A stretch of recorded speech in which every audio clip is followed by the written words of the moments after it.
ಇನ್ನು ದ್ವೇಷ ಭಾಷಣ ಮಸೂದೆ ಅದಕ್ಕೆ ಅಂಕಿತ ಹಾಕದೇ ರಾಜ್ಯಪಾಲರು ತಮ್ಮಲ್ಲೇ ಇಟ್ಕೊಂಡಿದ್ರು. ಕಾರಣ ಏನು ಅನ್ನುವಂಥದ್ದು ಈಗ ಗೊತ್ತಾಗಿದೆ. ಸರ್ಕಾರ ಮತ್ತು ರಾಜ್ಯಪಾಲರ ನಡುವೆ ಇದು ಮತ್ತೊಂದು ಸಂಘರ್ಷಕ್ಕೆ ಕಾರಣ ಆಗುತ್ತೆ. ಯಾಕೆ ಮಸೂದೆ ನಿರಾಕರಣೆ ಮಾಡ್ತಾ ಇದ್ದೀವಿ ಅನ್ನೋದಕ್ಕೆ 29 ಕಾರಣಗಳನ್ನು ಕೊಟ್ಟಿದ್ದಾರೆ ರಾಜ್ಯಪಾಲರು. 29 ಕಾರಣಗಳು. ಯಾವ್ಯಾವ ರೀಸನ್ಸ್ ಅವು, ಅದರ ವಿವರಗಳನ್ನು ನಾವು ನಿಮಗೆ ಕೊಡ್ತಾ ಹೋಗ್ತೀವಿ. ದ್ವೇಷ ಭಾಷಣ ಮಸೂದೆ ವಿರುದ್ಧ 40 ಅರ್ಜಿ ಸಲ್ಲಿಕೆಯಾಗಿತ್ತು.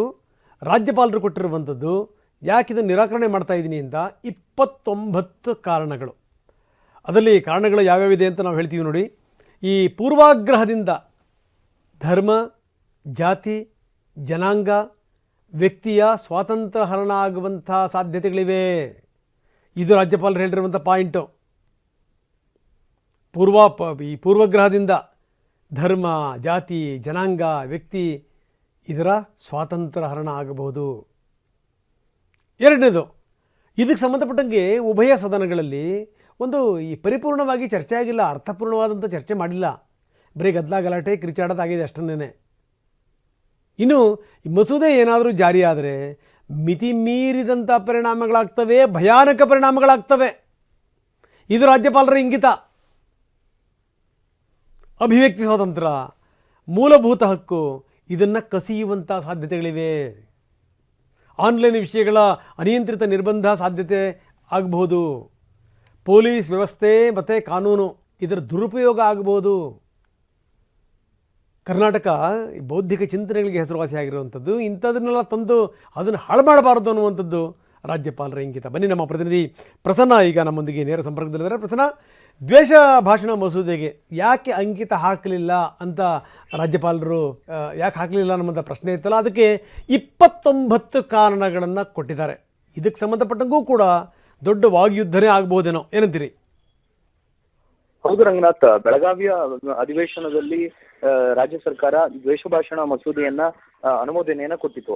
ಆದ್ರೆ ಇದಕ್ಕೆ ರಾಜ್ಯಪಾಲರು ಸಾಕಷ್ಟು ಸ್ಪಷ್ಟನೆಯನ್ನ ಕೇಳಿ ರಾಜ್ಯ ಸರ್ಕಾರಕ್ಕೆ ವಾಪಸ್ ವಿಧೇಯಕವನ್ನ ಕಳಿಸಿದ್ರು. ಸರ್ಕಾರ ಸ್ಪಷ್ಟನೆ ಕೊಟ್ಟ ಬಳಿಕವೂ ಕೂಡ ರಾಜ್ಯಪಾಲರಿಗೆ ಇದು ಸಮಾಧಾನವನ್ನ ತಂದಿಲ್ಲ.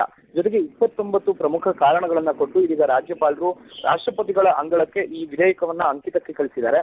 ಈ ಮೂಲಕ ರಾಜ್ಯ ಸರ್ಕಾರ ಮತ್ತು ರಾಜ್ಯಪಾಲರ ನಡುವಿನ ಸಂಘರ್ಷ ಮತ್ತೊಂದು ಹಂತಕ್ಕೆ ಹೋದಂತೆ ಕಾಣಿಸ್ತಾ ಇದೆ. ರಾಜ್ಯಪಾಲರು ಈ ದ್ವೇಷ ಭಾಷಣ ಮಸೂದೆಗೆ ಸಂಬಂಧಪಟ್ಟ ಹಾಗೆ ಈ ಅಂಕಿತ ಹಾಕೋದಕ್ಕೆ ನಿರಾಕರಿಸೋದಕ್ಕೆ, ಅನುಮೋದನೆಯನ್ನು ಕೊಡೋದಕ್ಕೆ ನಿರಾಕರಿಸೋದಕ್ಕೆ ಪ್ರಮುಖವಾದಂತ ಒಂದಷ್ಟು ಕಾರಣಗಳನ್ನ ಕೊಟ್ಟಿದ್ದಾರೆ. ಅಂದ್ರೆ ಯಾವುದೇ ರೀತಿಯ ಧರ್ಮ ಇರ್ಬೋದು, ಜಾತಿ ಇರ್ಬೋದು, ಜನಾಂಗ, ವ್ಯಕ್ತಿ ಹಾಗೂ ಸ್ವಾತಂತ್ರ್ಯ ಹರಣಕ್ಕೆ ಸಂಬಂಧಪಟ್ಟ ಹಾಗೆ ಪೂರ್ವಾಗ್ರಹ ಪೀಡಿತತನದಿಂದ ಈ ಕಾನೂನನ್ನ ದುರ್ಬಳಕೆ ಮಾಡಿಕೊಳ್ಳುವಂತ ಸಾಧ್ಯತೆಗಳಿದಾವೆ. ಜೊತೆಗೆ ಈ ವಿಧೇಯಕ ಸಾಕಷ್ಟು ಚರ್ಚೆ ಆಗಬೇಕಾಗಿತ್ತು. ವಿವಾದಾತ್ಮಕ ವಿಷಯಗಳು ಈ ವಿಧೇಯಕದಲ್ಲಿ ಇರುವಂತಹ ಕಾರಣಕ್ಕೋಸ್ಕರ ಉಭಯ ಸದನದಲ್ಲಿ ಇದು ಪೂರ್ಣವಾದಂತಹ ಚರ್ಚೆ ಆಗ್ಬೇಕಾಗಿತ್ತು. ಆದ್ರೆ ಎಲ್ಲಿಯೂ ಕೂಡ ಅರ್ಥಪೂರ್ಣವಾದಂತಹ ಚರ್ಚೆ ಆಗಿಲ್ಲ. ಗಡಿಬಿಡಿಯಲ್ಲಿ, ತರಾತುರಿಯಲ್ಲಿ ಮಸೂದೆಗೆ ಅಂಕಿತವನ್ನ ಹಾಕಿದಂತೆ ಕಾಣಿಸ್ತಾ ಇದೆ. ಹೀಗಾಗಿ ಅಭಿವ್ಯಕ್ತಿ ಸ್ವಾತಂತ್ರ್ಯ ಮತ್ತು ಮೂಲಭೂತ ಹಕ್ಕನ್ನ ಕಸಿಯುವಂತಹ ಅಂಶಗಳು ಈ ವಿಧೇಯಕದಲ್ಲಿದ್ದಾವೆ. ಜೊತೆಗೆ ಇವತ್ತು ಆನ್ಲೈನ್ ಅನ್ನುವಂಥದ್ದು ಒಂದು ಪಬ್ಲಿಕ್ ಡೊಮೇನ್ ಆಗಿರುತ್ತೆ. ಸಾರ್ವಜನಿಕರಿಗೆ ಪ್ರತಿಯೊಂದು ಹಂತದಲ್ಲೂ ಕೂಡ ಮಾಹಿತಿ ನೀಡುವಂತ ವೇದಿಕೆಯಾಗಿರುತ್ತೆ. ಆದ್ರೆ ಅದನ್ನು ಕೂಡ ಕಿತ್ತುಕೊಳ್ಳುವಂತಹ ಕೆಲಸವನ್ನ ಈ ಮಸೂದೆಯಲ್ಲಿ ಸೇರಿಸಿರುವಂತದ್ದು ಬಹಳ ಗಂಭೀರವಾದಂತಹ ಅಂಶ ಅನ್ನುವಂಥದ್ದನ್ನ ರಾಜ್ಯಪಾಲರು ಉಲ್ಲೇಖವನ್ನ ಮಾಡಿದ್ದಾರೆ.